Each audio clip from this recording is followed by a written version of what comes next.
What's up, everybody? Chewy89 coming at you today, and this time we're going to be talking about the mini extravaganza and all the good news that came out of it. By the way, really fun event. Really, I'm going to give it to Tom Mass Games. They did a lot of really cool stuff. They revealed a lot of cool stuff, which I talked about in my video about my thoughts on the mini extravaganza. The description will be down below if you want to watch that. I just gave my thoughts before the event happened and what they were going to do. And I nailed a decent amount of it, by the way, with the reveals and all that, and what did I want to see from the future of Marvel. I hit on one of the things, the other two I didn't hit on, but that's okay. But anyway, before that, if you guys could do me a favor, subscribe to my channel, dislike the video, comment down below, just give me your thoughts on the mini extravaganza and what I'm talking about in this video. That'd be much appreciated, and will help out the channel a lot. Anyway, so let's get to it. By the way, I mean, great event. I mean, I don't have to say anything beyond that. I mean, it was good. I had no negatives towards it. All the Marvel panels were great. I didn't get the chance to watch any of the Star Wars stuff, and that's, you know, whatever. I was only interested in the Marvel stuff. So, everything that came out of Marvel was great. The reveals for Juggernaut, Gambit, Magic, Colossus. I think I'm missing one here. Rogue. You know, we're really great. I mean, we're getting more X-Men figs, which is really, really cool. We got to see what the Hulkbuster can do. We got to see what Miss Marvel can do. Really cool stuff, really interesting things. All of it good. I can't wait for those releases to come out. If they ever come out, please, at some point, the world get back to normal with shipping, so we can get it back to our figs and all that.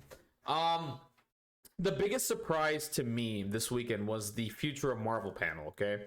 In there, I did talk about, like in my video down below, I talk about what I wanted to see out of there. 3 things I wanted to see. I did want to see the tactics cards get bumped up to 10. I do talk about that in my video. The second thing I wanted to see was a change to the crisis cards, but what I said was I would rather it go up to 5 instead of 3. So you draw 3, discard 2, and then you have 3 tactics cards to choose from.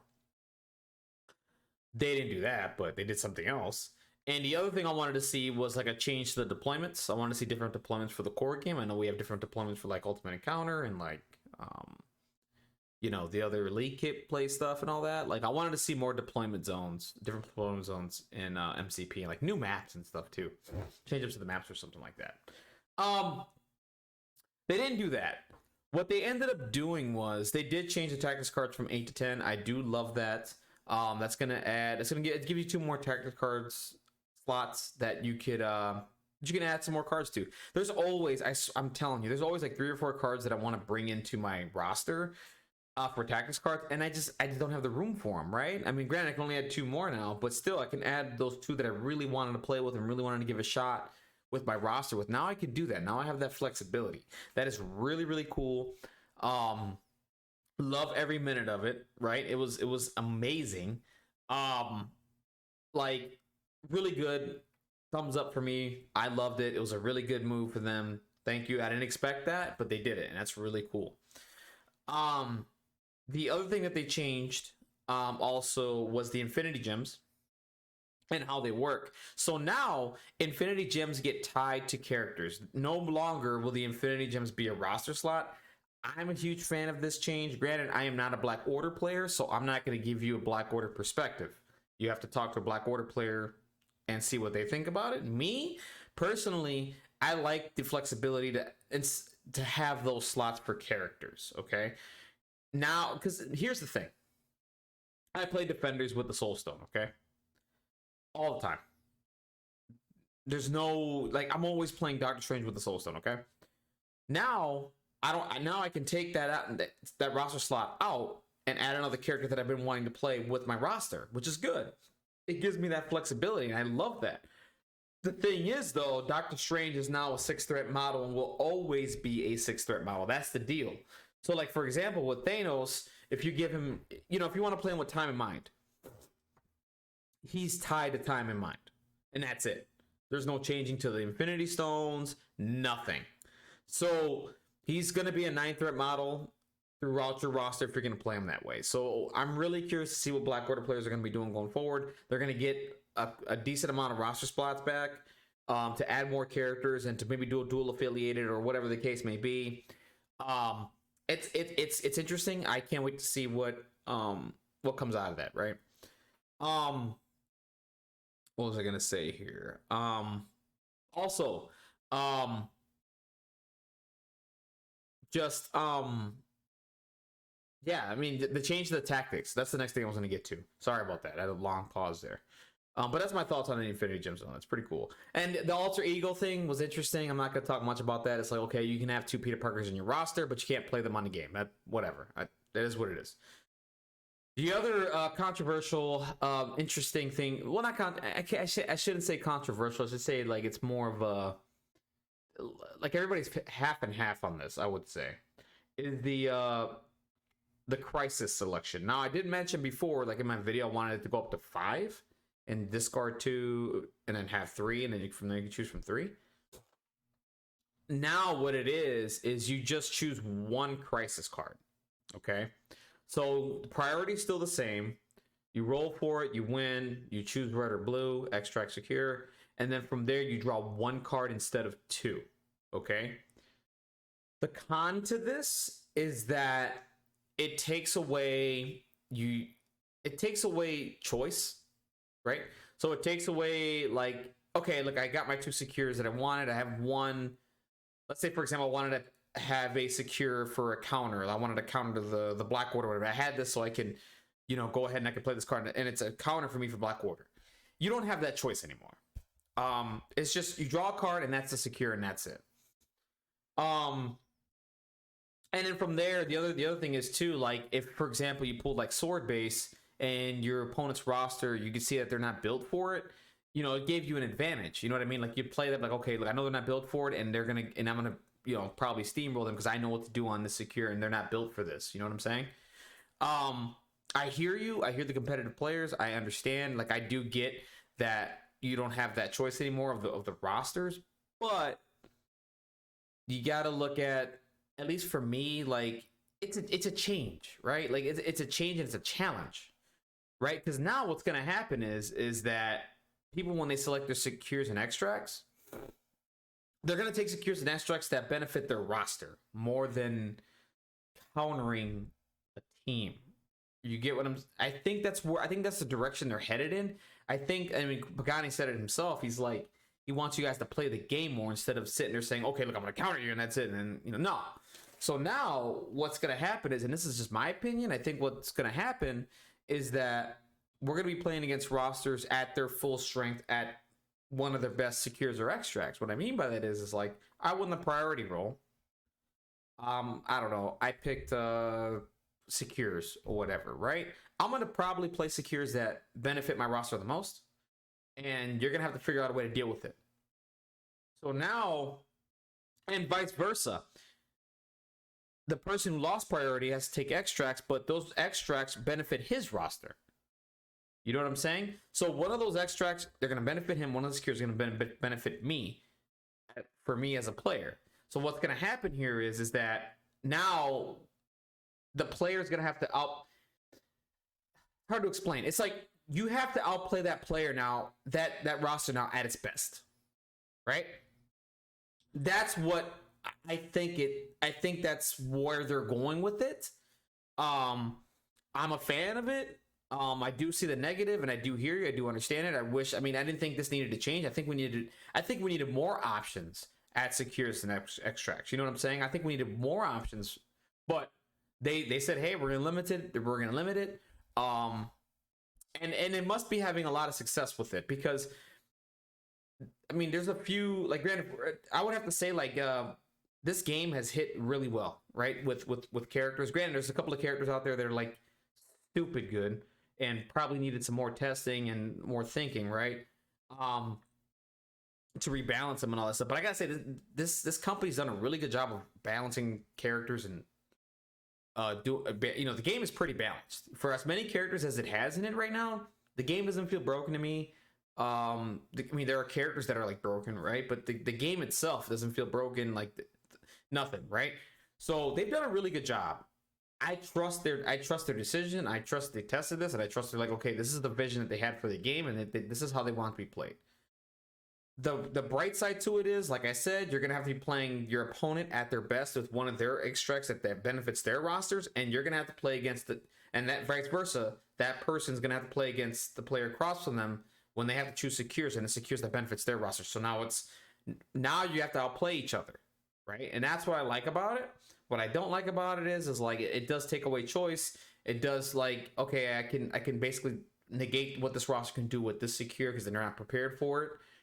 I hear you and I understand that, but right now they want the game to go in this direction, and let's just try it out. All I'm saying is I hear you guys out there. I know you're kind of upset. I know there's people that are happy for it. There's people that are against it. All I'm saying is just give it a shot, see how it goes. We don't even know how the draw one card's going to work yet. They just told us that's how it's going to go. Like, I don't know if it's going to be, hey, I win priority, I draw a card. Or if it's going to be, I won priority or my opponent, who knows, right? I don't know how they're going to do this. So let's see how it goes, man. I'm hopeful for it. I'm pretty sure they've done a lot of testing for it, and that's a decision they want to make, and that's how it goes. And then from there, the biggest surprise of the weekend was not the mutants. The rule changes were surprising. Let me tell you that they were surprising, but I think kind of expected. The biggest surprise to me was the changing of the errata of characters. We got an errata for 4 characters. I believe 4. It was Shuri, MODOK, Captain America, Hulk. Yes, it was 4 characters. By the way, great changes, by the way. Great changes. What I mean by that is, if you look at Captain America, I've been saying it for a while now, and people who know me, I've said this. He needed to find a way to build power with shield throw, because they gave it to Sam Wilson even before Sam Wilson came out. I said, I was like, okay, it's a 4-die attack. He should be able to build power off of it. Like, just 1 power net gain him that 1, he should be fine. And he should be able to hit a little harder with shield throw, right? Because he's Captain America. I mean, he's the super soldier. He needs to feel like the super soldier. And they did that. So they made shield throw a 5-die attack. It does generate you 1 power. On the wild, it does generate the ricochet still. So that's another 5-die attack. So Steve is going to be really good in this game. He's going to keep up with the curve, which I like. They said, okay, listen, we need to bump these characters up. And I never thought they were going to do it. I thought they were just going to re-release characters, remake them, and then that's how they were going to get improved. I'm happy that they did that. That is amazing. That is awesome. And these characters needed this. So kudos to them. Also, with Cap Shield Slam, his throw is now a size 3 and not a size 2 anymore. So they bumped that up as well. Steve is going to be... the Avengers have 3 really good options with Hulkbuster, Sam, and Steve. That's amazing. That's awesome. Hulk got buffed. Hulk is just ridiculous. Okay, Hulk is just... I know I'm not showing all the cards here, but let me go ahead and pull up a card here. I know I'm all over the place today. This was kind of like, I'm just doing this, and I just said, screw it. Like, I didn't come up with a panel plan, nothing. And I'm shooting straight from the hip right now. So let me go ahead. Let me show you guys... Let me make this bigger. Let's go over the Hulk's card for a second, because this is interesting to me. Okay. Let's take a look. So as you guys can see here, they did a lot of good here. He feels like the Hulk to me. He feels like he's going to be a terror on the table, and that's how he should feel. Defense gets buffed, right? 4-3-3. Still threat 6, all that stuff. That didn't change, and it shouldn't have. His strike gets 1 more dice, and the biggest problem with Hulk, and I don't know how many conversations I had with people, but the biggest issue with Hulk, well, 1 obviously was his defense, right? But 2 was he had no other way to generate power, and I felt like that was a huge miss. Earlier on when they developed this character, I'm like, he should have been able to generate power no matter what. And I get it. Maybe towards the beginning of the game, maybe Hulk was just too broken, and they said, okay, we got to leave it this way until later on. But it is what it is. He's able to generate power off of his strike now. They bumped it up to 7, by the way, which is bonkers. So they bumped that up to 7. So 7 dice, and he still gets the push on a wild, and there's no size restriction for it. Really good stuff. Thunderclap stays the same. Hulk Smash stays the same as well. There's no size restriction. I don't know if there was a size restriction before. There's no size restriction at all. Really good stuff here. Gamma Leap is 3. That's still the same. Strongest one there is. He throws. This is where he gets crazy. Hulk was way too easy to kill. Well, 1, low defense, no rerolls. He just died fast. You put Incinerate on him, he died quickly, and you could never play this character at all. Not anymore. So Hulk, not Puny Banner. While this character is defending against physical and energy attacks during the modified dice step of the attack, it may use this superpower. This character may reroll any number of its defense dice, including failed results. So it should be way harder to kill the Hulk if you're hitting him with physical and energy attacks, which is amazing. I mean, I think this is ridiculous. Granted, it's a 3 power cost too, so it's up there. He's got to have the power, which he should, because he should be gaining power from the attack, and he should be gaining power from his inner rage, which he's going to generate 2 power turns, so he'll be at 3 power, right? So just he feels like the Hulk to me, and with this character, he feels like a 6 threat, and they put him up there with the 6 threats. Like right now, he's clearly one of the best 6 threats in the game. Like once this drops and it's legal, he's gonna be one of the 6 threats in the game, and he should be because he's the Hulk. So really good stuff here. Really nice changes. This one was the most exciting for me out of all of them. Cap was great. MODOK was whatever. Shuri, there's a size restriction on their pushes now and all that stuff. You know, you can go and look at those cards yourself. I'm not really gonna go over it. I'm gonna go over what I'm the most excited about, and it's Hulk and Steve Rogers. The other thing is too, the other change here is he's immune to stun now. So there's no way to stop him from generating power. Okay, outside of Judgment. Okay, Judgment can, you put that on him if he takes damage, he does not gain power. Stun, you can't put it on him at all. So he's always going to have power. He's always going to be a threat on the table, and he should be. He's the Hulk. He should always be a threat on the table. I love this. We're going to see a whole bunch more Hulk players out there. This is really good news. I love this. This was the biggest surprise for me out of the entire mini extravaganza. I did not think throughout this game's life cycle that they were going to errata old cards, and they did. That is awesome that they did that. I appreciate it. Thank you very much. There's more on the way, by the way. They're really going to change the core set characters to bring them up to curb a little bit. So Iron Man's probably going to change. Doc Ock's probably going to change. I mean, all those characters in that core set are probably going to change, and more to come. I think they're saying that the first probably 50 characters are going to change and receive changes. Please change Enchantress. I don't know how much more I could say this. Since you changed these characters, please change that character. Please change Enchantress. Because one of the change, and I know it's coming because they changed it with MODOK, which is bow to the will of MODOK. He can only do that once per turn. Enchantress is going to be doing that once per turn. That's all I want. Enchantress should not be bowing like 4 characters like turn 2 or turn 3 or whatever the case may be. You know what I mean? It's stupid. Like, so I hope that change is coming. It should be coming. This looks good. I think Medusa will get changed as well. I think they'll get rid of the flurry on her free attack. They might make it a spender now, which that's what I would do. Whatever. That's it, guys. I mean, that's it for me. Great weekend of stuff. Great weekend of reveals. At some point I need to play Richmond Gaming, man. I got to talk to him. Hopefully this week we can get a live stream game going. The thing is, I work. I mean, I work during the day. I don't know. The time difference, I don't know where he's at, but I got to figure that out. We're going to get a game in. Don't worry about it. Anyways, guys, that's it for me. Let me know your thoughts about the mini extravaganza. Let me know your thoughts about the errata cards, the change to the tactics cards, the change to the secures and extracts. If you want to talk about the gems and all that stuff, whatever, let me know your thoughts down below. I want to hear you. I want to hear what you think about the game going forward. Do you think these are good changes? Do you think these are positive changes, negative? Like, what? Give me all your thoughts on it. I want to hear you out there. And also, if you guys could do me a favor, subscribe to the channel, dislike the video down below. I will be working on. I need to work on a Hulkbuster list. I really want to get Hulkbuster out there, and because we got the league coming up, so we got to see if what I can come up with. Maybe I'll play Hulkbuster. I mean, I want to play Midnight Suns, but I'm not sure.